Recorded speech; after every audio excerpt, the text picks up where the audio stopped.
Hello everyone, কেমন আছো তোমরা সবাই? মিষ্টিস ব্লগের নতুন একটা ভিডিওতে তোমাদের সবাইকে স্বাগত জানাচ্ছি। বাড়িতে একটা ছোটোখাটো পুজো থাকলে কত যে কাজ থাকে তার কোনো ঠিক থাকে না। আগের ভিডিওতে তোমরা দেখেছিলে যে গোপালের অভিষেক করে আমি পুজো দিয়ে নিয়েছি। এবারে গোপালের ভোগ রান্না হবে, তার জন্যই সব কিছু গোছানো কাছানো চলছে। গোপাল আসার আগের থেকেই বাড়িতে কাজ শুরু হয়ে গিয়েছিল, ঘর পরিষ্কার করা, ঘর গোছানো, গোপাল আসবে সেই সমস্ত জিনিসপত্র গোছানো। আসলেই মনের মধ্যে একটা আলাদা আনন্দ কাজ করছিল। তো গোপাল আসবে, প্রথমবার আমাদের বাড়িতে জন্মাষ্টমীর পুজো হবে। তো কালকে আমরা সমস্ত বাজারঘাট করে এনেছিলাম পুজোর। আর 2-3 দিন আগেই না, মানে ওই যখন আমরা শিব ঠাকুর প্রতিষ্ঠা করলাম সেই দিনই আমরা সমস্ত পুজোর বাসনপত্র বার করে রেখেছিলাম।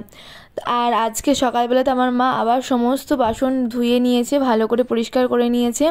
যেহেতু আমরা সন্ধ্যাবেলার দিকে পুজো করব, মানে সন্ধ্যার পরে, সেই জন্য খুব একটা বেশি তাড়াহুড়ো নেই। আমরা খুব ধীরে সুস্থে আস্তে আস্তে আমরা ভোগ তৈরি করেছি। আমার মায়ের তাল ঘষাও হয়ে গিয়েছে, তালের বড়া করবে। আর আমরা কালকে যে নতুন তাল ঘষানি মেশিনটা কিনে নিয়েছিলাম ওটা দিয়েই মা ঘষেছে, আর ওটা নাকি খুব ভালো, খুব তাড়াতাড়ি হয়ে যাচ্ছে। এদিকে আমরা নাড়ুটাও পাকিয়ে নিয়েছি, আর আমার মা এদিকটাতে ক্ষীরটাও রেডি করে ফেলেছে। আর তার আগেই না সর আর ছানাটা করা হয়ে গেছিলো। তারপরে এখন আমার মা সুজি করছে। আজকে আমাদের চালের কোনো ভোগ দেওয়া হবে না, আজ শুধু এই লুচি সুজি 5 রকম ভাজা এইসব কিছুই দেওয়া হবে। আমি এদিকটাতে 5 রকম সবজি কেটে নিয়েছি, আর নাড়ুগুলো আমাদের পাকানো হয়ে গেছে।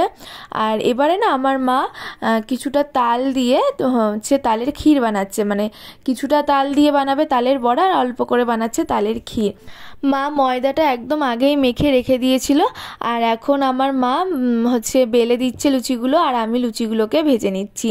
কারণ একা হাতে না করা যাবে না, তার জন্য মাকে বললাম তুমি তাহলে বেলে দাও, আর আমি এক এক করে সমস্ত লুচিগুলো ভেজে নিচ্ছি। আমি আর আমার মা দুজনে ভোগ তৈরি করছি, আর মা শুধু বারবার বলছে যে সব কিছু ঠিকঠাক হচ্ছে তো, তোর ঠাম্মা কিভাবে করে একবার ফোন করে শোন তো। কারণ আমার মা না অনেক দিন আগে জন্মাষ্টমীর পুজো করেছে, তো সেই জন্য মা আর কি বারবার বলছে যে ঠাম্মা এখন কিভাবে করে, সেইগুলো মা তো দেখেনি, তাই বারবার জিজ্ঞাসা করছিল।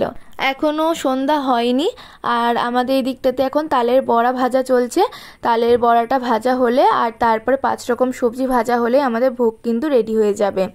ঠাকুর ঘরের ভিতরে আমি সমস্ত ভোগগুলো এনে রেখে দিয়েছি, যেগুলো হয়ে গেছে পরে সাজিয়ে দেবো ঠাকুরের সামনে। তালের বড়া ভাজা হয়ে গিয়েছে, এবারে আমার মা 5 রকম ভাজাগুলো ভেজে নেবে। আর আমি এই দিকটাতে ঘরে চলে এসেছি। মা বললো যে শাড়ি পর, মাও যেহেতু শাড়ি পরবে সেই জন্য দুজনের জন্যই দুটো শাড়ি বার করে নিয়ে এসেছি। মা ততক্ষণে ভাজাগুলো করতে থাক, আর আমি এদিকে একটু রেডি হয়ে নিই। কারণ আমার রেডি হতে মানে একা একা শাড়ি পরতে একটু সময় লাগে, তো তবে এই কয়েকবার একা একা শাড়ি পরে পরে আমার একটু অভ্যাস হয়ে গিয়েছে, এখন আমি একা একাই পরতে পারছি। পরের ভিডিওতে আমি তোমাদের সাথে শেয়ার করব গোপালের কাছে আমরা কি কি ভোগ নিবেদন করেছিলাম আর কিভাবে পুজো দিয়েছিলাম। আজকের ভিডিওটা এখানেই শেষ করছি। ভালো লাগলে অবশ্যই লাইক, কমেন্ট আর শেয়ার করে দিও।